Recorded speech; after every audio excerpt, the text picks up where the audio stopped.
Welcome. If you've been searching for an easy solution, a simple checklist, or a tidy prayer that lets you keep one foot in your old life while nodding toward heaven, this discussion is not for you. This is for the person still feeling the burn, the addict whose mind is screaming in the static, the trauma survivor whose default mode network endlessly replays shame, pride, and survival. It's for those exhausted by quick-fix formulas that fall apart the moment the next craving or memory hits. Today, we're not selling motivation, we are documenting the exact architecture of total surrender. And that really is the heart of it, Noah. We're talking about something far more profound than the typical script people often receive. You know the one. It's laid out so clean and clear. Quote, "Believe that God exists. Believe that Jesus died for your sins. Confess with your mouth that he is Lord. Accept that your debt is paid in full. And that's it. You're in," end quote. They present it like the finish line. It sounds so complete, doesn't it? Like a finish line. The moment those words leave your lips, the transaction is closed, the slate is wiped clean, and you walk out of the wreckage the same person, just with the new label. On paper, it seems airtight. From a platform, it feels powerful. Exactly. And yet in the quiet of 1,000 desperate nights, millions have whispered those exact words with tears and sincerity, and nothing inside actually moved. The pull of old habits stayed louder, the emptiness remained in the driver's seat, the same cycles kept running. The crucial insight here is that belief without surrender is not salvation. It's intellectual assent dressed up as transformation.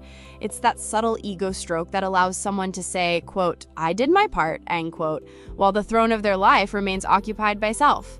So if that prayer, which seems so foundational, hits a brick wall for so many, what's happening? Why doesn't it translate into real change when someone genuinely means it? And what about those who have kicked down every religious door finding only cold echoes? There are several angles to this, each without mercy in its explanation.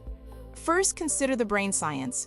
Your brain has a built-in landing strip called the default mode network, or DMN. When you're not focused on a task, it activates and replays your core story. Who am I? What do I lack? How do I protect myself? For someone with addiction or a trauma-wired nervous system, that network is hijacked. It's flooded with what we call spiritual pathogens like pride, self-glow, shame, and control. You can speak the correct doctrinal words, but if your DMN is still owned by self, those words have nowhere to duck. They just bounce off, becoming more noise, another layer of the static you're trying to escape.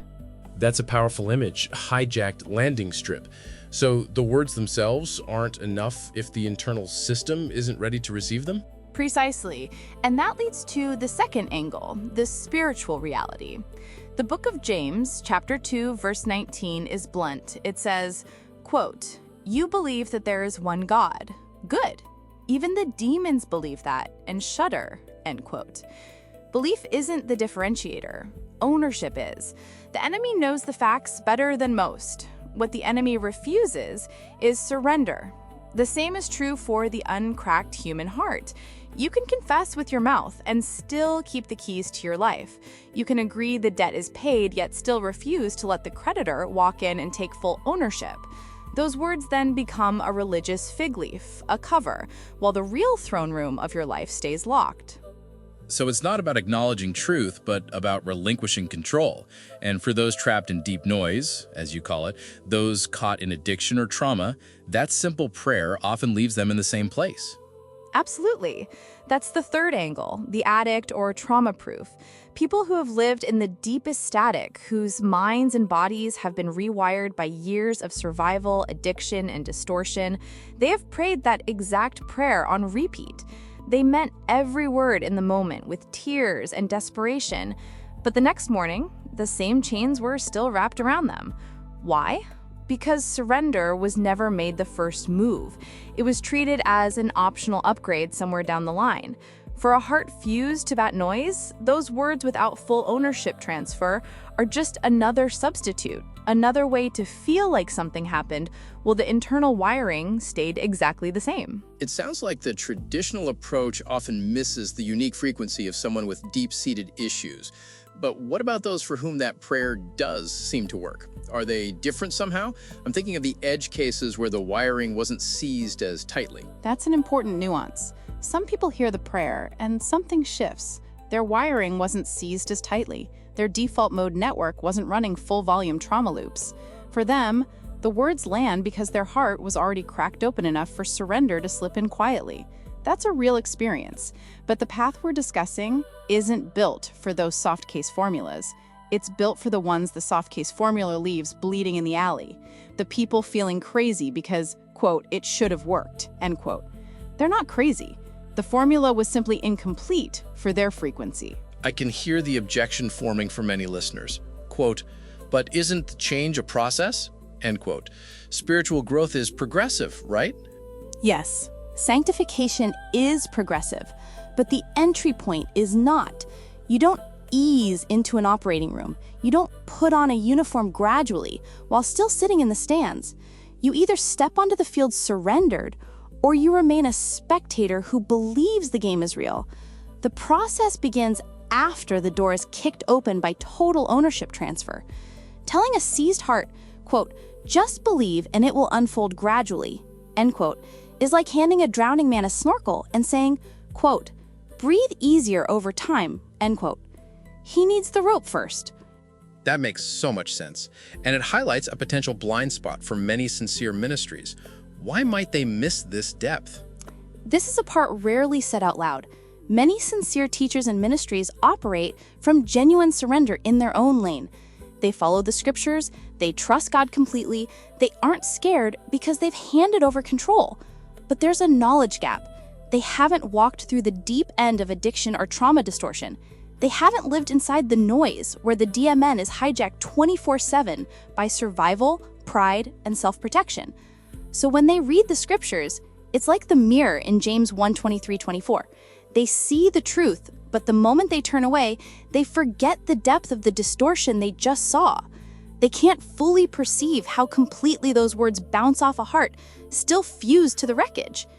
It's not a lack of sincerity, but a lack of experiential reference point. That's why the standard prayer feels complete to them, and why it can function like a brick wall for the ones in the noise. We cannot assume everyone hears the same thing. We have to explicitly state, surrender is not the next step. It is the door. So surrender isn't about quitting everything instantly, but about a willingness for God to take the wheel. Exactly. Your heart must be fully prepared and willing to let God take the wheel and control everything. You must be ready for the life changes that will come as He leads, guides, and rebuilds. The community can walk with you through those changes, but the first move is still total ownership transfer. Without that clarity, those in the deepest static keep repeating the words and wondering why nothing inside ever shifts. That shifts the entire understanding of salvation, doesn't it? It moves it from a declaration to a complete transfer of authority. So what does that surrender actually look like? Surrender isn't a feeling. It isn't, quote, try harder to let go, end quote. It's a physical weight in the chest the moment the last micro hook of self-glow is cut. It's the instant you hand over the keys, the ego, the pride, the secret plan B, the need to manage your own healing. It's the collapse that says, quote, I am not strong enough to dare anything. Take the wheel or I die right here, end quote. This isn't gradual negotiation. This is the full extraction, a layered extraction where every substitute is removed so the king can rebuild from the foundation up. The rope pulls when it pulls. You don't schedule it or negotiate it. You feel the weight, you drop everything, and you move. And the jaw-dropping part is the moment that transfer happens, the piece that logic cannot explain shows up even while the wreckage is still smoking. Not because the circumstances changed, but because the owner changed. Certainly, first you recognize the microhooks, every place you still need to look strong, be right, keep control, or hide a vice. Second, you feel the rope, that undeniable internal pull that overrides every other voice. Third, you drop the keys. No negotiation, no partial handover. Fourth, you watch your default mode network get cleared. The landing strip is swept clean, and the real frequency can finally land. And fifth, you stay neutral. No self-glow when it works, no self-shame when it's hard. Just sober watching. This isn't a one-time event you check off. It's a daily posture in the garden. The wreck was never the punishment. It was the removal of every counterfeit so the real thing could move in. This whole concept challenges the prevailing wisdom about spiritual transformation, offering a path for those for whom traditional methods have failed.